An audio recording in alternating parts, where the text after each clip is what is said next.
Fortitude Art Corner. Welcome back to Fortitude, folks. J.W. Wilson here with our Fortitude Artist Spotlight. We are in the presence of one of Fort Worth's greats, Sedrick Huckaby, who sits to my left. Sedrick, we're here in Sedrick's studio today for this podcast. First off, Sedrick, thank you for joining us on the show. Thank you. Thank you for having me. I've been a fan of yours for a while. I've known you for a little bit of time too. You've done some really incredible things. I'd like to talk about some of those things today, with your permission. First off and foremost, you are a Fort Worth native, which is very cool. Most people in the art world know of you or know things that you do. Before we get into that, though, you're an ODY chaparral beginning from the beginning, correct? Yes, I am. What was that time like in high school for you? It was a great time. We had a really talented school, and so there were all sorts of the class. There were all sorts of talented people there. We had athletes, we had dancers, we had step teams, we had poets and artists. So it was great, and it was during the time actually that Walter Dansby was the principal there. Oh, nice. Nice. What was how would you describe your childhood in those days? I don't know. Were there sports involved in your life at that time? Or I know you were working on your way up in the art world, obviously, but was sports a part of your life? I played sports, not the usual. Mm-hmm. I started, in high school. I did fencing. Fencing. Yeah. Interesting. So that's the sport that I was involved in. It's not like I said, it's not the usual sport, but it was, I guess, just your ordinary high school experience, if any experience can be called ordinary. Yes, sir. I think they're all different. From there, you went on to Texas Wesleyan for a bit. Yes, I did. Here locally. Then you got your BFA at Boston University, and then your MFA at Yale. Yes. That's pretty outstanding in itself. What were those? It's a longer period of time, but if you could, in a couple of words or a minute or so, describe your time throughout your college and before you get to your professional career in fully. What was your college days like? It was. I would say it was like one revelation after another. Maybe revelation not the right word. I would say it seemed like little by little, at every college, at every turn, it was a little bit of a culture shock, and then getting a leveling of understanding where you are. So college was very different from high school. I had to kind of sort of get used to that in Texas. And then suddenly when I transferred to BU, it was a whole culture shock. That's a whole different East Coast vibe, And then, by the time I get used to that and then change to Yale, that's a different monster. These things, I suspect, influenced you throughout your artistic life, all these monumental changes throughout your time. They did. Basically, my art career started, I would describe it as personal, and then bit by bit, it became more universal. And so, like, Texas Wesleyan was a small school. You got to know every student there. We had personal relationships with our teachers. Like, we knew them very well. We were in the studio with them as they worked on their work. But as I went to larger schools, things broadened out, the outlook broadened out. But it was good to start from a home base that was a little more personal and small, and then end up at a school like Yale. Right. Well, I was never afforded the opportunity to go to Yale for the obvious reason I wasn't smart enough. But what was it like going from Fort Worth, Texas, to a place like Yale? Did you find yourself fitting in normally, or was it an awkward experience coming from here to there? So I didn't go from Fort Worth to Yale. Right. I went from Fort Worth to Boston to Yale, and so it was always like a little bit of bending everywhere you go, like a little bit of understanding a culture that's different from the one that I grew up in. Right. But Yale was very different from the other places that I had been, because in that environment we had the students there were like the best at what they do, and they came from all over the U.S. and some of them even from, you know, different spots in the world. And so it was just a very eclectic, diverse experience, more than BU and more than here. But that's not to say that there was something valuable with every experience, you know. But Yale, it was just the student body at that time was more eclectic, and so was the teachers. There was a variety of people who I were learning from, and the relationships were a little, you know, it was you were a little more like, it was a little more professional relationship, and you didn't get that close relationship, but I think it was good.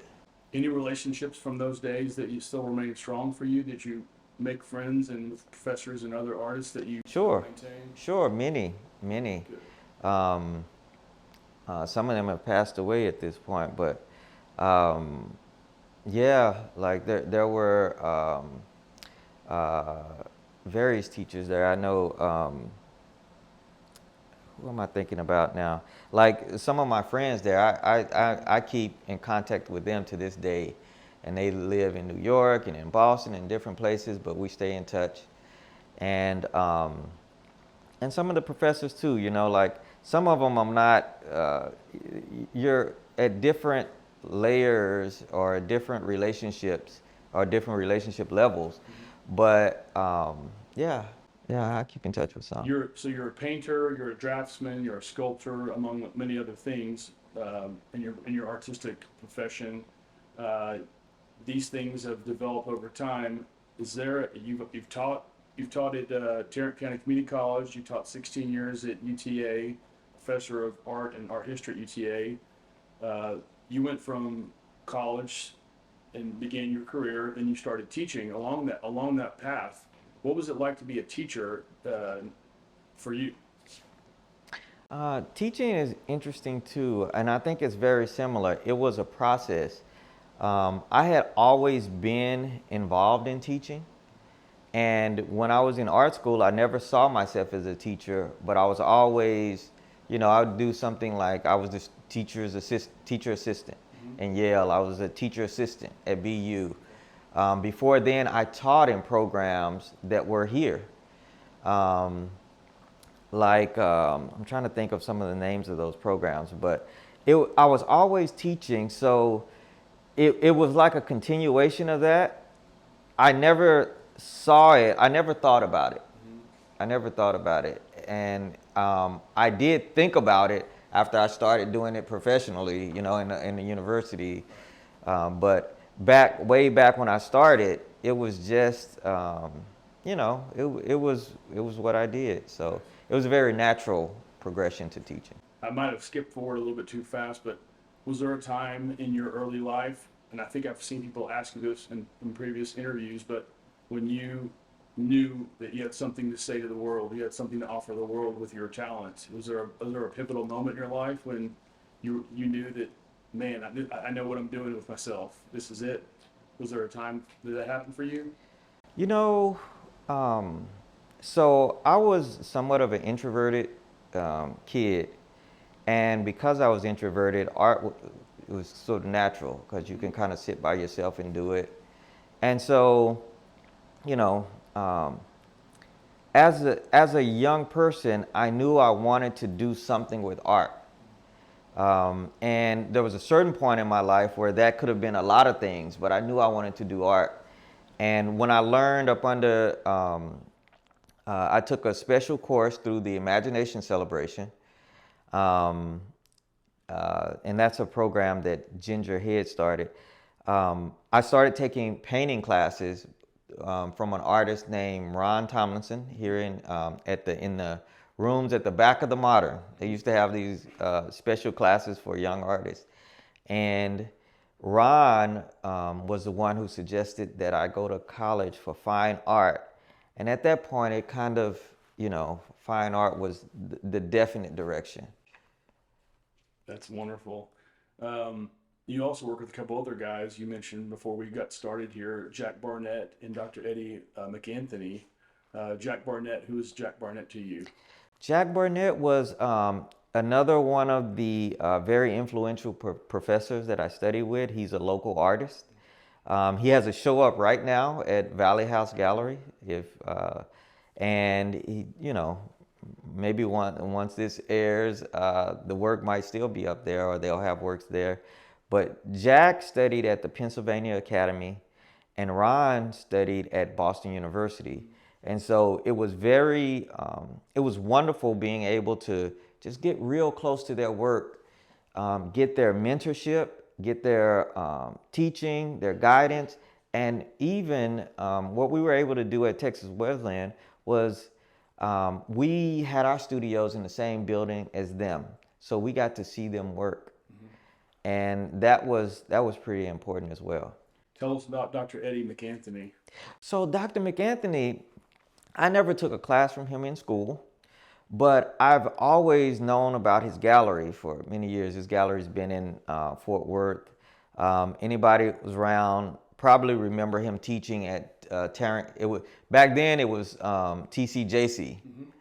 Now it's Tarrant County College, South Campus. And Dr. McAnthony taught there, retired there.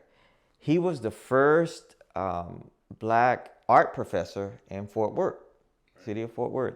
And one of the things he's known for is his paper mache sculptures and his innovation with those paper mache sculptures. He created a method of paper mache sculpture that doesn't have an armature. And you think, okay, well, what's the big deal? Well, when the sculpture doesn't have an armature, it means it's much more pliable. You can cut right through it and expand something or shrink it down, or and he was a master. If you ever see his sculptures, they're masterfully done. That's one of the things that you'll notice in his work. And he was a student of John Biggers, who, for those who might not know, John Biggers was one of the pivotal African American artists in the country. He was probably one of those artists who had many museums had their first one-person show of a black artist was probably John Biggers. And so Dr. McAnthony was a student of his and was very close to him. And that legacy goes back to, because John Biggers had some pretty special teachers as well. That's fantastic. You are known, Sedrick, for your quilt paintings, your large-scale portraits, your smaller-scale portraits, your paper mache sculptures, other sculptures, just to name a few. So you're a pretty broad artist in that regard. These things that I mentioned, though, they've brought some notoriety to your life, and obviously you've gotten you into some places and some fellowships, some awards, some really fantastic things. I wanted to ask you quickly about your impasto style. Impasto style, for those who don't know, it's an oil-based paint, but it's a thick layering of the paint where the brush strokes are visible to the viewer. And that's about as complicated as I can describe it. But how did impasto become kind of your forte in the oil painting side of your life?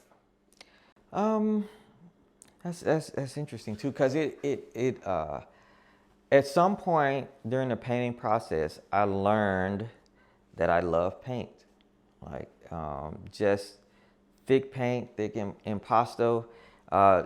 Simplified to for the viewers there, basic definition: impasto, thick paint. And I learned that I love thick paint.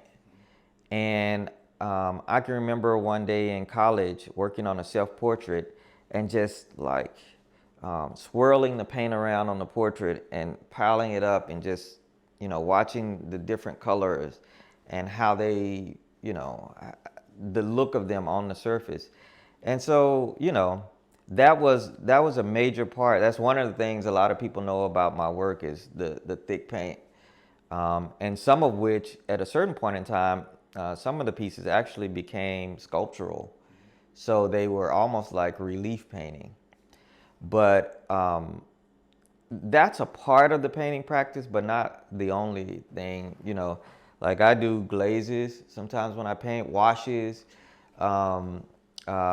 just basic alla prima or fat over lean, traditional fat over lean, and then impasto over the top. So I do a lot of things, but a lot of people have known my work for its impasto.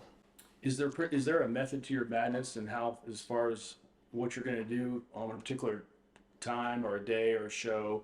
How do you decide that this is going to be a portrait show, this is going to be a quilt show, this is going to be a sculpture show? Is there any particular method to how these things come about in your brain? So usually I'm working on a number of things, and At the same time? at the same time, and a lot of things are continual. For instance, I'll work, let's say with the quilts. I started quilts in college, and it started with my grandmother's quilts, and it started with the revelation of that those quilts that we had slept with for many years had a very strong cultural significance that went beyond just my family. And I could see by studying you know, African American arts, the black aesthetic that was a part of the quilt making practice. So I started painting quilts, and over time, you know, I started painting them larger, more of them, and then I got to a certain spot, and those works were probably mixed with some figural works as a show. But then it's always like I stop at a certain point for a show, but I'm not done. So I can continue to explore the quilt, and at some point that's gonna be another show. And then I might stop and do or I might be working on a project that deals with the figure or portraiture. But it doesn't mean I've quit making quilt paintings. It just meant that, you know, my focus went into this portraiture thing while I was on a certain subject, but at a certain point I go back to where I stopped off with the quilts and continue. Right. And so a lot of the work is like that. They're really the continuation of things that's been going on for many years. That's very cool to know. And then your style of impasto painting, it makes a person like me almost want to reach out and touch it because it's so thick. I don't know if most people feel that way, but there's so much coming off the canvas. It's almost, you feel like you want to touch it sometimes. There's a good example of behind this with this opal impasto you have. And speaking of opal, I wanted to mention this as well. You have a piece, an opal portrait that's hanging now in the Smithsonian, the Natural Portrait Gallery in Washington D.C. You obviously Dr. Opal Lee. You guys are friends. How did that whole thing come to be? So at a certain point, I've been knowing Miss Opal ever since I was a kid. I think it was during the pandemic that I wanted to do some portraits of her, and I reached out to her, and she was welcoming to the idea. Really, it was just going to be one, but as I started working with her, you know, it turned out to be several, and yeah, it's interesting how, and this happened over time, but as a type of philosophy, things, and this is like a biblical truth. They say in the Bible, love starts at home and spreads itself abroad. And a lot of the ideas are that way for me now. Like, things generate right at home for me, but then they end up sort of becoming things that are more universal, that people from different backgrounds or different that are coming from different places can identify with and connect with. Right. Well, since you mentioned her now a couple times, or you mentioned family and spreading out love, but can we talk about Big Mama for a second? Mm-hmm. Who is Big Mama for those who aren't familiar? But obviously there was a great show that came out of your life with her. But Who is she? Who is she? Maternal grandmother, I know, but tell us about her, please. So Big Mama is my grandmother, my mother's mother, and just a special, important person in the family. For us, she's Big Mama, she's Grandmama. Some people, um, that word or that name, in black families, a lot of people have somebody named Big Mama. If not Big Mama, Medea. If you're in Louisiana, you probably have a Medea. Um, but it's this really strong sort of maternal figure in the family, and just like my grandmother, she's a spiritual lady who is keeping the family together and guiding them along the way. And her presence is like a space. Like people want to be around her, and wherever she is, that's where Christmas celebrations are going to be, and that's where Thanksgiving is going to be. So that's who Big Mama is. That's great. Now, fair to say you are who you are because of this woman, right? Yeah, very much so. Sedrick, you've won a host of awards and fellowships over the years. In fact, you're fresh back from your Fulbright in Mexico since this past May, where you did a whole bevy of portraits. And in another room, we've already talked about this. They're extraordinary, but you also won a Guggenheim Fellowship years back, which is considered it's on par with the Fulbright, one of the most prestigious in the world. What does it feel like for those who don't know to win a fellowship or a scholarship in that way? It's got to be an empowering thing when somebody reaches out and says, "Hey, we want you to do this because of what you do." What does it feel like this in your thoughts? So there's a lot of things that go with that. First is first it's a very exciting thing. That's a big encouragement for any artist who receives an award like that. And then right after the excitement, you have to roll up your sleeves and get to work, because there's something that you're supposed to be doing with this Guggenheim or the Fulbright or whatever it is, or because you won a prestigious award, suddenly people are looking at what is the next show or what is the next thing that you're doing. So right after that, you have to roll up your sleeves and get to work, and you have some pressure on you because of the award. But then finally, there is post-award. Like during the award or the award period, you're doing this work. People are going to see it. That's going to be celebrated. But then post-award, it's like the show's over and it's back to work as usual. They come and then it's going to go, and you can't take it with you. All you can do, the experience will go with you, but it's back to work as usual. How was your time in Mexico for the Fulbright? It was a wonderful time. I think I'll probably spend a lot of time reflecting and trying to understand and trying to know everything that I learned, but I was able to connect with the people. I feel like I'm still connected because the project that I'm doing now, I still got to go back again. And What city are they using? Nacimiento. Nacimiento. That the city of Nacimiento, town of Nacimiento, they still celebrate Juneteenth. They started celebrating Juneteenth close to its inception, and they've been celebrating it ever since. Let's explain, why are they celebrating Juneteenth in Nacimiento, Mexico? So The same reasons we celebrate it here? sure, but yes and no. They are I want to say an Afro-Mexican group, but they're descendants of Black Seminoles, and their story actually starts in the States. The history of the Muskego people. They were the Seminoles.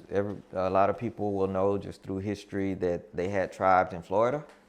Then there were the Seminole Wars that happened, and one of the treaties with that war is that they made a treaty with the U.S. They would get land in Oklahoma to, leave Florida. But they were constantly warring and fighting with various forces here and groups here.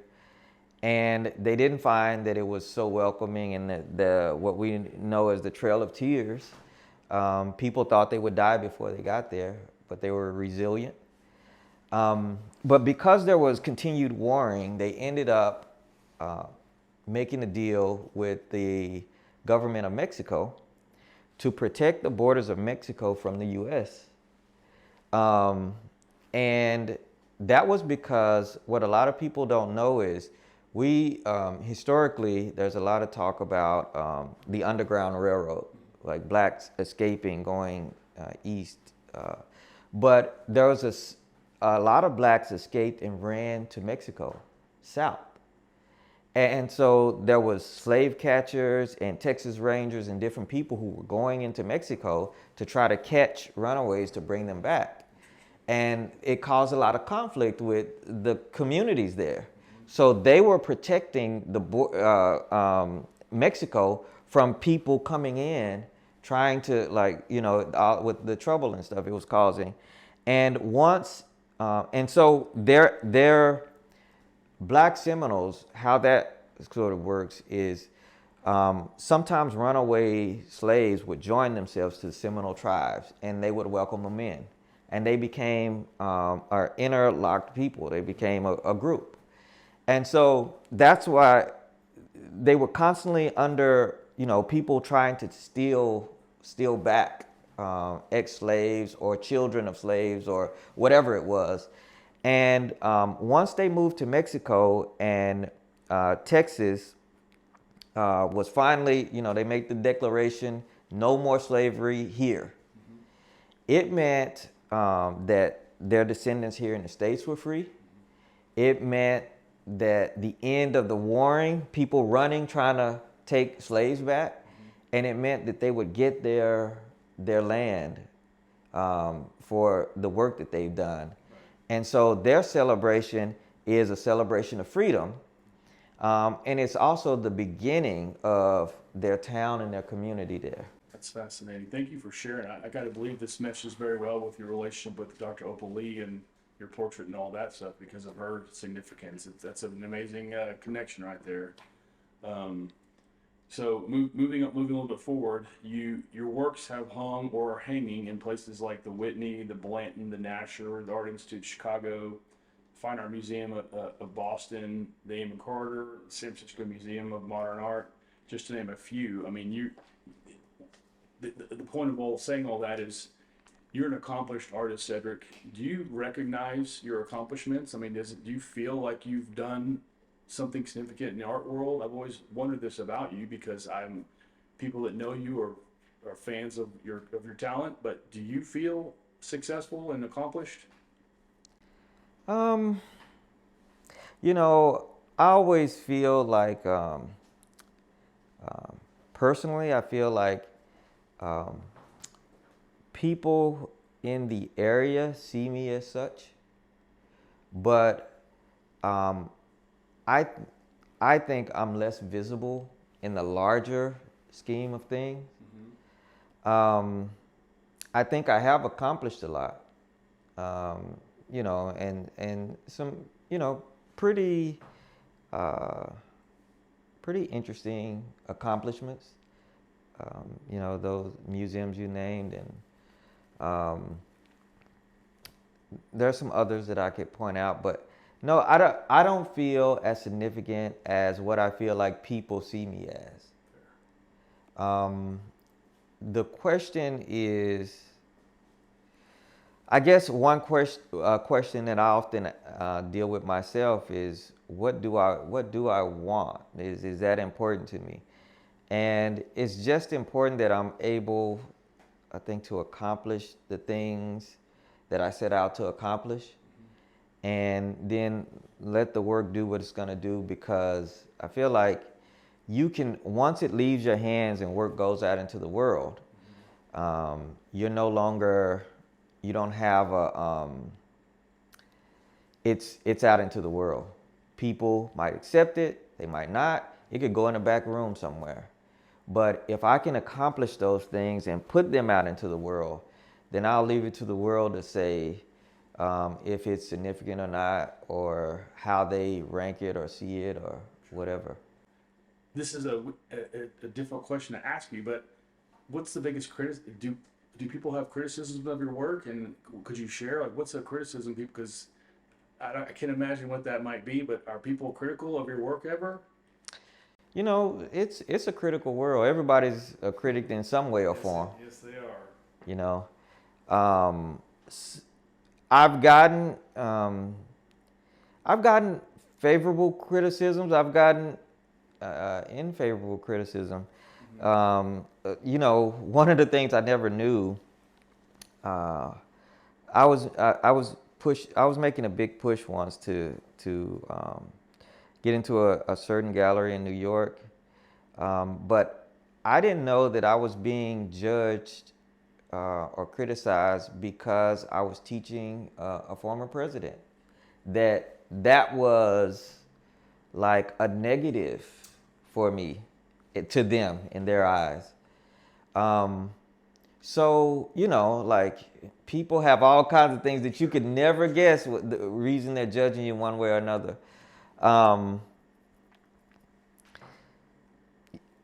Like I said, I've had good or bad. You know, some of the positive things I like to see if it coincides with what I'm thinking about my own work. Mm-hmm. I've always been interested in that more than I am somebody saying that it's great.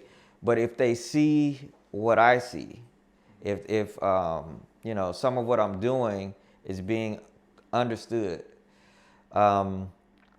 so that's good and that's helpful, you know. But I've heard all kind of criticisms. The one thing about the art world, though, that is interesting is that many times, you won't hear the criticisms. You will just get a certain rejection. You never hear the person saying this, that, or the other. What happens is that you just like sort of either you're not accepted in something or whatever it is. So sometimes you just have to get a sense of try to understand what it is. What is for the negative, some of the negative criticism, what is it that is giving me this certain rejection, or people are turning away, or like, you know. So that's something you just have to guess if you're interested in that as an artist. Let's talk about this former president real quick, if you don't mind. You get a call from George Bush, the second Bush president, and he's retired. He's no longer president, but he wants to become a painter. How does that introduction or phone call go, and what was that experience like? Well, he was, you know, President Bush was already painting, and one of his teachers, both of his teachers actually shared. We went to they were artists at the same gallery that I was showing at the time. That was Valley House Gallery, and so Gail Norfleet was teaching him, and I think somebody told him that he should see my work, because, you know, he would go around to museums and galleries and stuff in the area. And one day he decided to come to Valley House to see the work there, and that's where I first met him. Mm-hmm. What was that like? You know, it was, I think it was a positive experience. You know, when I got out the car, he saw me from across the parking lot, and, you know, that he recognized me from that distance, and, you know, and called my name out, that it surprised me a little bit. Yeah. But I thought, okay, well, I guess he should know me if he's coming to see the work. But it just is, you know, it's very surprising to hear former president call your name across the parking lot. So that was the first time I met him. He seemed pretty genuine. He was genuinely interested in the work, the way he looked at art. Like, he was looking particularly at it like a painter looks at painting, you know, trying to see how you're doing, what you're doing, and etc. Right. Good student. I'd say so. I mean, you can see, I don't know all of his full body of work, but you can see he does have something. There's some talent there, and you can see a progression if you look at his early stuff to now. I got to believe you had some influence on him in that regard, which is kind of neat to see, not knowing the full story. But that's a really remarkable story because two people that come together in a common bond. It's a lovely story. You know, I think that probably happens more often than people want to say. Right. Like, there's so many things that divides people, politics, religion, and such, but surely, like, there's people, everybody that you know, everybody that you becomes friends with don't have the exact same likes and dislikes or outlooks as you do. I'm sure that, you know, with many people, you know, they can say, well, you know, I got this friend, but I'm Democrat and they're Republican or something. But there's something that bonds you together and it's stronger than that. Or you just bonded together for whatever reason. Now, you might have tension there, I'm not sure. But I just think that there's ways in which, depending on circumstances, we can all connect. And we were able to connect, especially in the area of painting, and that opened up a friendship. It's lovely.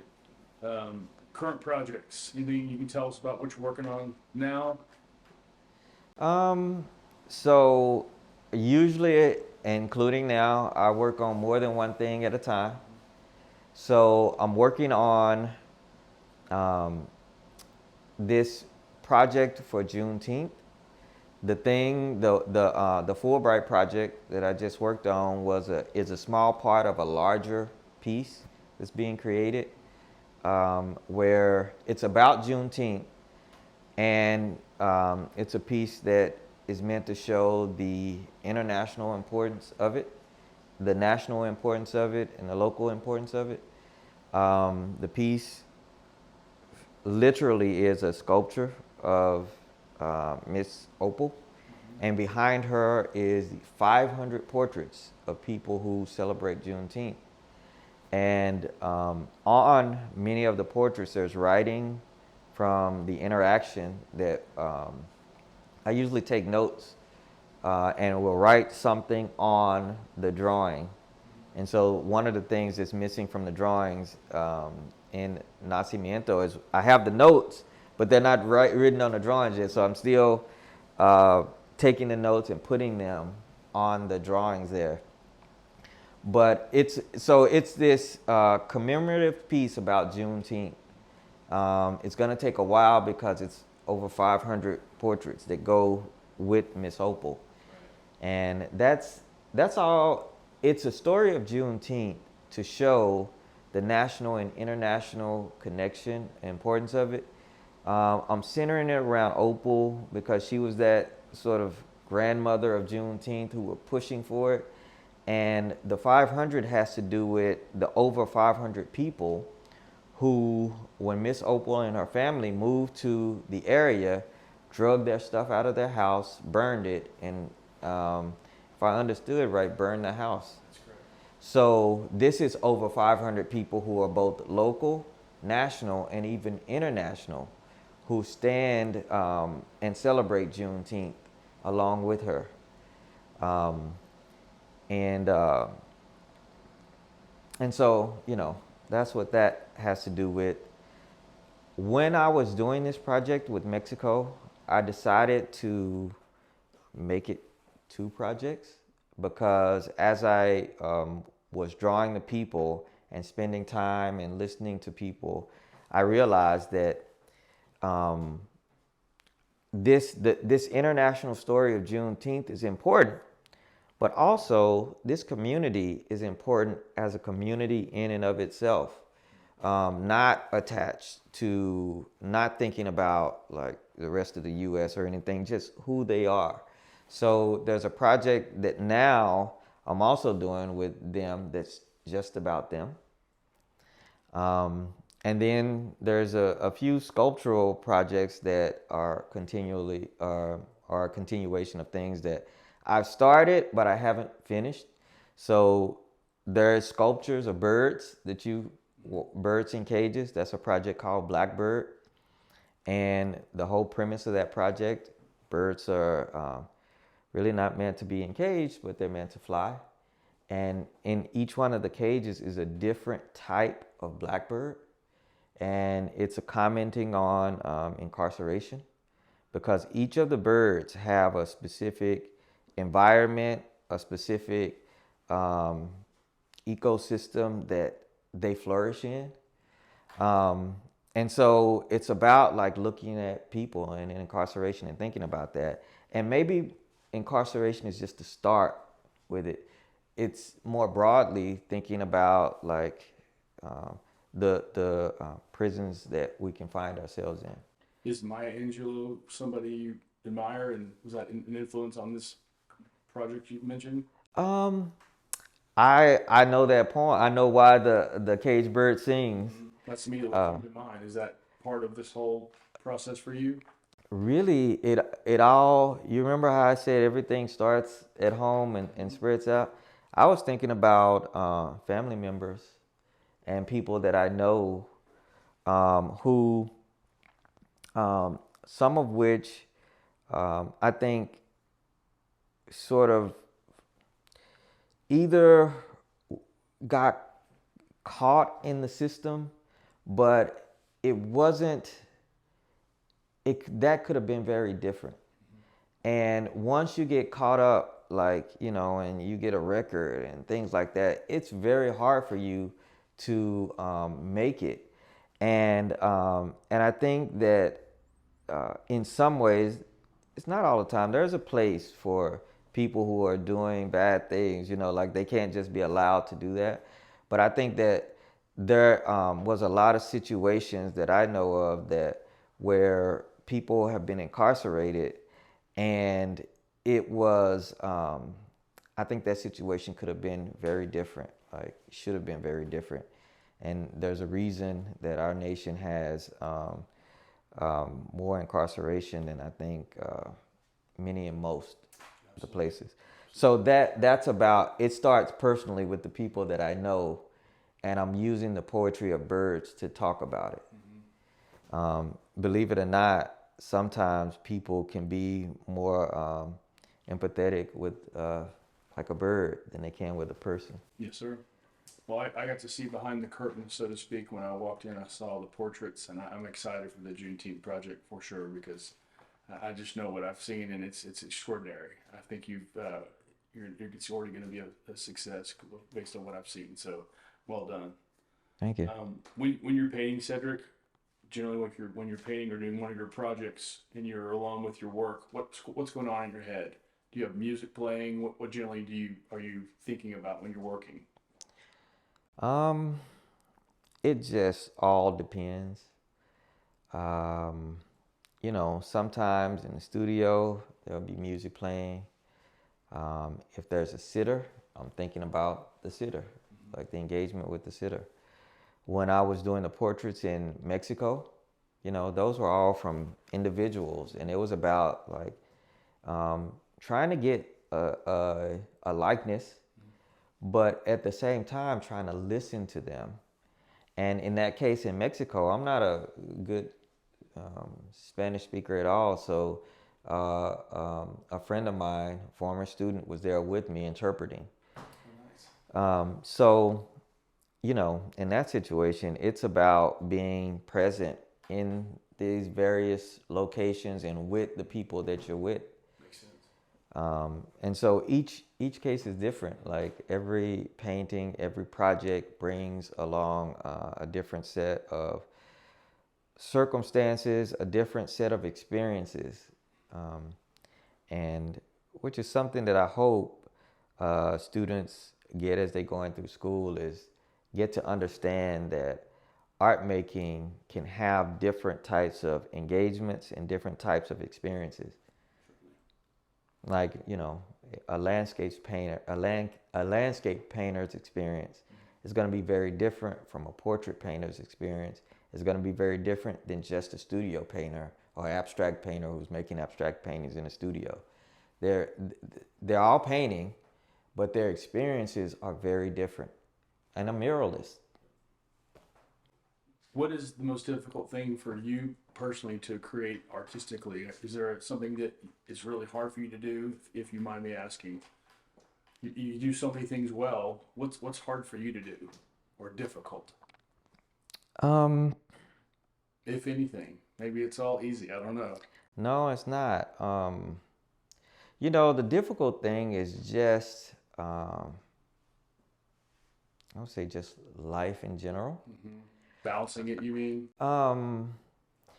There's always things going on in life, and life is not gonna just, bow down and say, "You're Sedrick Huckaby. You get a free pass." Mm-hmm. And so there's all of these things that are constantly happening, and yeah, at any given period, finding the right balance is always difficult. You're always sort of elbow. You have to figure it out. You don't know what exactly that is and what's going to be the pattern of art making to make this thing work. And so it's always difficult. Do you have any favorite artists that you love their work, or you either collect or follow? Like, who are some of your favorites? I have favorite ones that are dead, mm-hmm. and I have some ones that I like that are alive. So, I love a lot of the traditional artists like Velasquez, Rembrandt, Vermeer,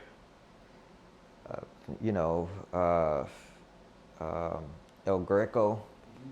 Like, I love those old school traditional painters. And it's not always just artists. Like, I'm a big fan of Faye Jones. Here in Fort Worth, we have that one chapel that's near the, I forgot where it is. It's a Faye Jones chapel, and Faye Jones is an architect. He's from Arkansas, and probably, people, but world renowned. And we have this wonderful, like, beautiful chapel in Fort Worth, but a lot of people don't know about it because it's kind of like there's a central market right near it and some other things around it. But if you see it, it's a very unique building. Like, you would wonder first, if you saw it from a distance, you might think, what is that? And then if you really were just looking and you had time, you might go up to try to see it better, because they're very unique. So, certain architects, Frank Lloyd Wright, I like what he's done in architecture. But in contemporary painters, contemporary artists, I like, there's a number of them, like there are certain things I like about Lucian Freud's work. There is certain things I like about Alice Neal as a portrait painter. Those are, portrait painters or people who paint figure. Whitfield Lavelle, I really like his work.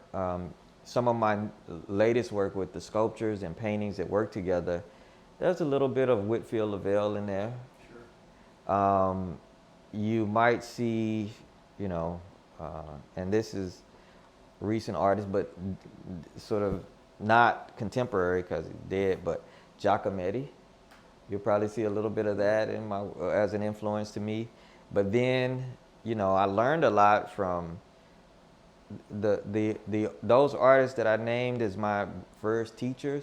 They're very influential to me. And Ron Tomlinson, his work is not known in the art world whatsoever, but you know how the art world is. The art world will sit back, somebody's not known, maybe for years after they're dead, and then suddenly somebody discovers them. and they think, wow, look at this person, and they have work here, and it's in Costa Rica. And, you know, Ron was a major sort of underground figure in the area, and a bit of a genius with the work that he did. But, you know, other contemporary artists, I like conceptually what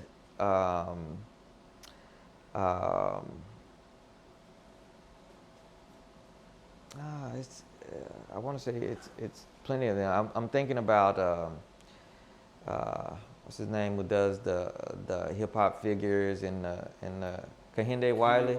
I like conceptually what he was doing in some of the pictures as a whole, and I like him as a just sort of maybe what he represents in art. I really admire the work of Kerry James Marshall. I think he's a contemporary genius. Wangechi,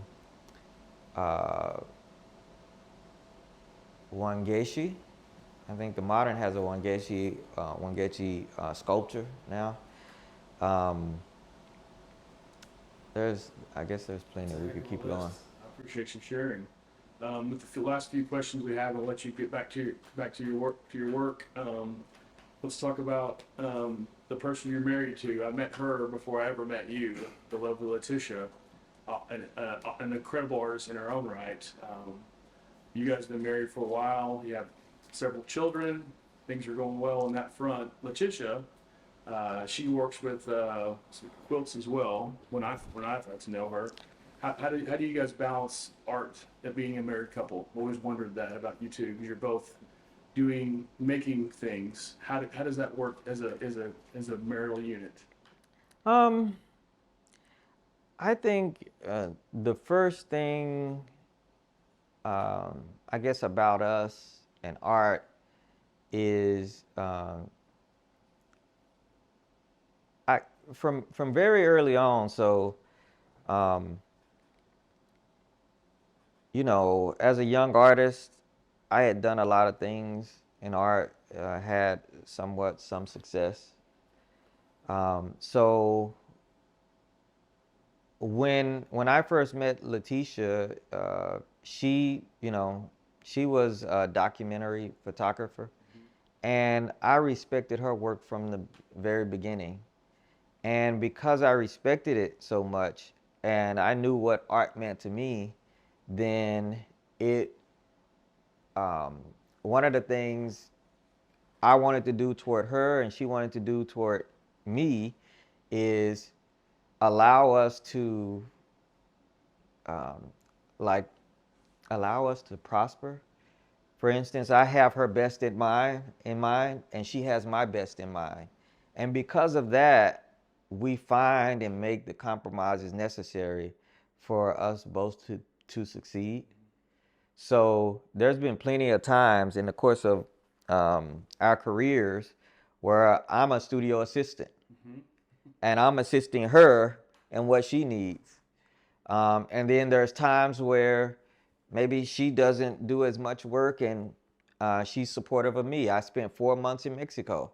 There's no way I could have did that without Letitia saying, hey, I'll hold the home front down. And so, you know, we want the best for each other, so we make the compromises necessary so that each one of us can prosper.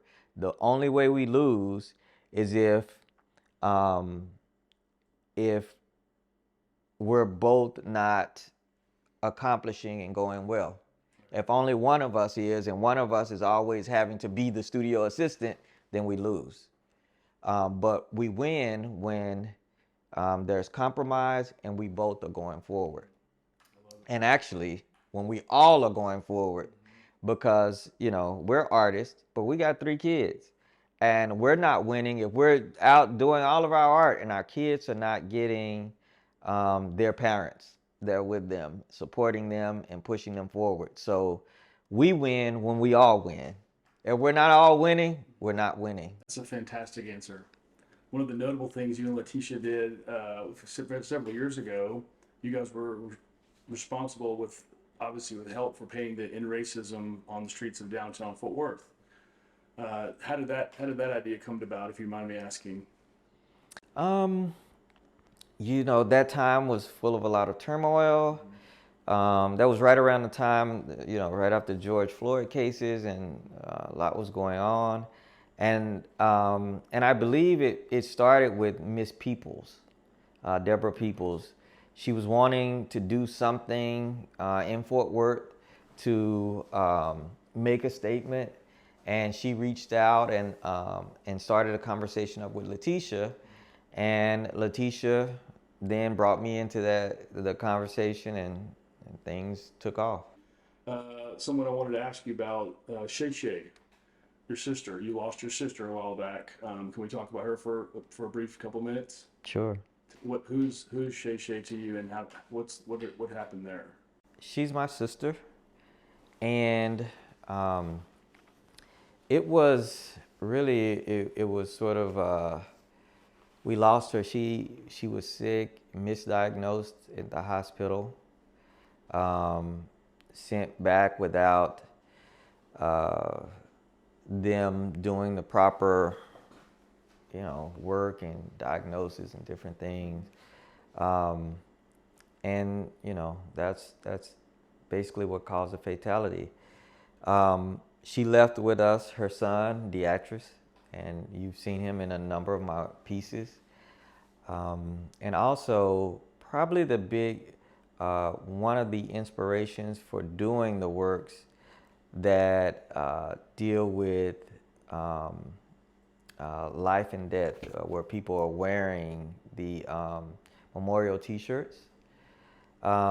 Because, you know, I lost a sister and others in the family, and we would have the funerals, and we're wearing the T-shirts, and you're thinking about that over time, and how do you know, if I'm as an artist, I often think, how do I talk about that? How do I talk about loss and rejuvenation and spiritual beliefs when you think about that loss? And so, you know, that's how I dealt with that in some ways artistically, but still today, I'm glad her son is doing well. He's in college now, and I think this is his second semester. So, yeah. Cedric, before we go, we like to ask our guests one final question. And without family affairs, no wife, no children, no family at all, what is the best day of your whole life? What is the best day of my whole life?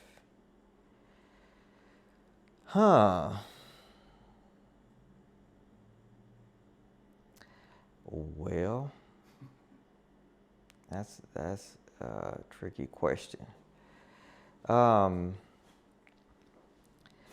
You know, so I have to say this and then explain it maybe a bit, but there was a day, I would say, for me, and I'll say it like this, because everything is gradual. Like, there's build-ups, and I've had wonderful, you know, like, when you ask the question, you think about, you know, you think back to the day when you had a child that was born, or either the first child and second child, third child, or I think about my marriage. But I think to the day when I felt like I gave my life to Christ, because I was touched by God that day. And that touch, it it allowed everything else to come about in the right way. It allowed the marriage to the wife to be right. It allowed the relationship with the kids to be right. It allowed me to get right. So I would say that day. Sedrick, that is a phenomenal answer. Thank you very much for the time. It's been a pleasure. Thank you for watching Fortitude, folks. It's been Artist Spotlight with yours truly and Sedrick Huckaby. Thank you, Sedrick. Yeah, you're welcome. Fortitude, Fort Worth.